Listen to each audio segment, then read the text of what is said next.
Break के बाद एक बार फिर स्वागत है आपका दो कदम में। बात करते हैं झुंझुनू के चिड़ावा की, जहां पर एमटीआर वाले सर नकल वाले सर निकले। बौधायन एकेडमी के मालिक को कोटा पुलिस ढूंढ रही है और सीजीईपीटी का पेपर सॉल्व करने वाले गिरोह का सरगना होने का शक उन पर है। रातों रात कोचिंग बंद करके अमित भास्कर फरार हो चुका है। कोटा में पकड़े गए 6 आरोपियों में ज्यादातर बौधायन एकेडमी से जुड़े हुए लोग हैं। ऐसे में कोटा पुलिस अमित भास्कर की तलाश में चिड़ावा पहुंची। इससे पहले ही अमित भास्कर को अंदेशा था कि वो पुलिस की गिरफ्त में आने वाला है, तो अमित भास्कर कोचिंग बंद करके फरार हो चुका है। रातों रात कोचिंग के बोर्ड हटाते हुए सीसीटीवी फुटेज जी मीडिया के पास है कि कैसे अचानक से कोटा से ये सारे बोर्ड हट गए जो कोचिंग सेंटर के बाहर लगे थे और अमित भास्कर अचानक से रातों रात गायब हो गए। किस तरह 24 अप्रैल की रात को ही एकेडमी के बोर्ड्स समेट लिए गए, इस गतिविधि के सीसीटीवी फुटेज जी राजस्थान के पास है और ये फुटेज इस वक्त हम आपको दिखा रहे हैं। देखिए, ये जो लाल घेरे के अंदर आप देख रहे हैं, ये बोर्ड है उसी बौधायन एकेडमी का, जिस बौधायन एकेडमी के बाहर इस बोर्ड से पहले तो किया जाता था एकेडमी का प्रचार प्रसार, लेकिन जैसे ही लगने लगा कि अब ये प्रचार प्रसार कहीं घातक न हो जाए, कहीं पुलिस इस एड्रेस तक पहुंच न जाए, सारे के सारे होर्डिंग, सारे के सारे पोस्टर, सारे के सारे जो वहां लगे हुए बैनर हैं वो हटा लिए गए। 24 अप्रैल की रात का ये फुटेज है, जी राजस्थान आपको दिखा रहा है। 23 अप्रैल को अमित भास्कर के सहयोगी जैसे ही कोटा पुलिस के हत्थे चढ़े, 24 अप्रैल को झट से ये सारे के सारे बोर्ड हट गए।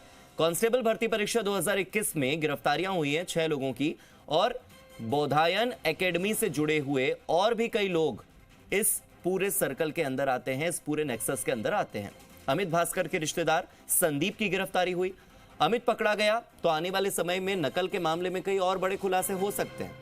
कैसे ये कोचिंग सेंटर लोगों को मूर्ख बनाकर, उन्हें बेवकूफ बनाकर किस तरह से पेपर लीक करते हैं, पेपर सॉल्व करते हैं, अयोग्य लोगों को नौकरियां दिलवाते हैं, योग्य लोगों का अधिकार मार लेते हैं, योग्य उम्मीदवारों को उनके अधिकार से वंचित करने में भागी बनते हैं, उसकी एक तस्वीर आपकी टीवी स्क्रीन पर है।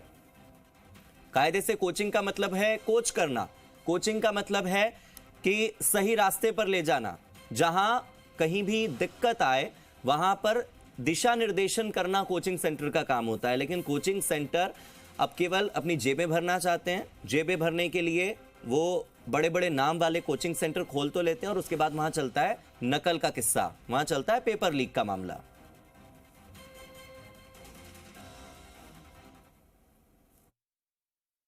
कोटा में एक प्रकरण दर्ज हुआ है जहाँ पर उन्होंने कुछ गिरफ्तारी की थी और वहाँ पर ये बात सामने आई है कि झुंझुनू में एक कोचिंग इंस्टीट्यूट है बौधायन करके, उसका जो संचालक है उसकी भी संलिप्तता इस पूरे प्रकरण में आई थी।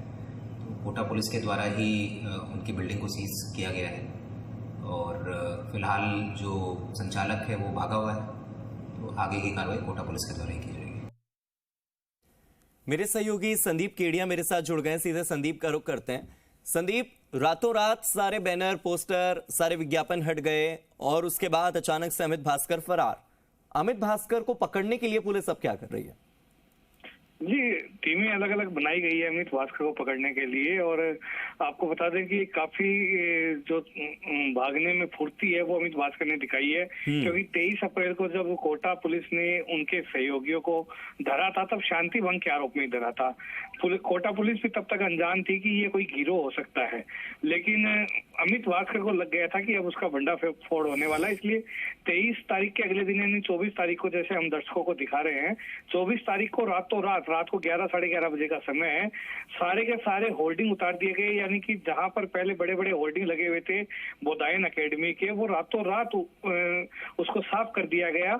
और इसके बाद बताया जा रहा है कि 24 तारीख के बाद में ही अमित भास्कर वहां नहीं दिखा।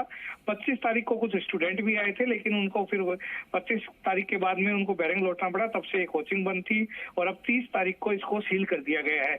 तो कोटा पुलिस लगातार प्रयास कर रही है ढूंढने का। इसके अलावा झुंझुनू पुलिस भी सक्रिय हो गई, क्योंकि उनके इलाके में ऐसी कोचिंग चल रही थी जहां पर नकल का काम या फिर पेपर सोल एक तरह से नकल का ही है, क्योंकि जो मामला दर्ज किया गया है वो जो नया एक्ट बना है सार्वजनिक परीक्षा भर्ती में अनुचित साधनों के रोकथाम का जो एक्ट बना है उसके तहत मामला दर्ज किया गया है।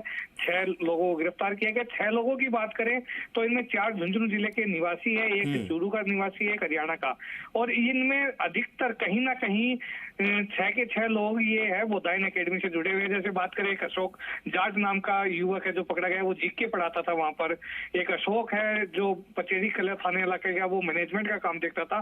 कुछ जो चीजें वो सामने आई वो हम दर्शकों के साथ साझा कर रहे हैं कि ये जो लोग थे ये सीधे तौर पर अकेडमी से जुड़े हुए थे, और कहीं ना कहीं 24 तारीख को अमित भास्कर का गायब होना, कोचिंग को बंद करना, कोचिंग के होल्डिंग हटाना इस बात को स्पष्ट कर देता है कि कहीं ना कहीं दाल में काला था। और अमित भास्कर की पर संदीप 24 से लेकर 4 तारीख तकरीबन 10 दिन से ज्यादा बीत चुके हैं। 10 दिन में अमित भास्कर का कोई सुराग हाथ नहीं लगा। जी बिल्कुल, पुलिस लगातार तलाश करिए, क्योंकि ये मुकदमा 30 तारीख को दर्ज हुआ है कोटा में, 29 या 30 को दर्ज हुआ है। और उसके बाद से पता, जब इन 6 लोगों से पूछताछ की गई तब अमित भास्कर का नाम सामने आया। क्योंकि मैंने अभी भी बताया कि अमित भास्कर 24 तारीख को ही फरार हो चुका था हमारे सूत्रों के मुताबिक, तो वो पहले ही जब उसको अंदेशा हो गया था तभी फरार हो गया था। जबकि पुलिस पूछताछ में तो उसका 29 या 30 तारीख को नाम आया है सामने कि अमित भास्कर इस गिरोह का सरगना हो सकता है, क्योंकि वो कोचिंग का मालिक है, बोधायन जो कोचिंग चलती है उसका मालिक है। इससे पहले भी 2021 में जब कांस्टेबल भर्ती परीक्षा का पेपर लीक हुआ था उसमें भी इस अकेडमी से जुड़े लोग सामने आए थे, गिरफ्तारियां हुई थी। और अब एक नया मामला जो ये सामने आया है, कायदे से कोचिंग का मतलब होता है कोच करना, यानी कि जो गलत रास्ता है उस पर न चलते हुए सही दिशा निर्देशन करना। लेकिन कोचिंग सेंटर्स अब नकल केंद्र बन गए हैं, ये पेपर लीक के अड्डे बन गए हैं, और ऐसे में इन पर एक्शन होना बहुत जरूरी है। उम्मीद करते हैं कि अब जल्दी ही गिरफ्तारी होगी। शुक्रिया जुड़ने के लिए।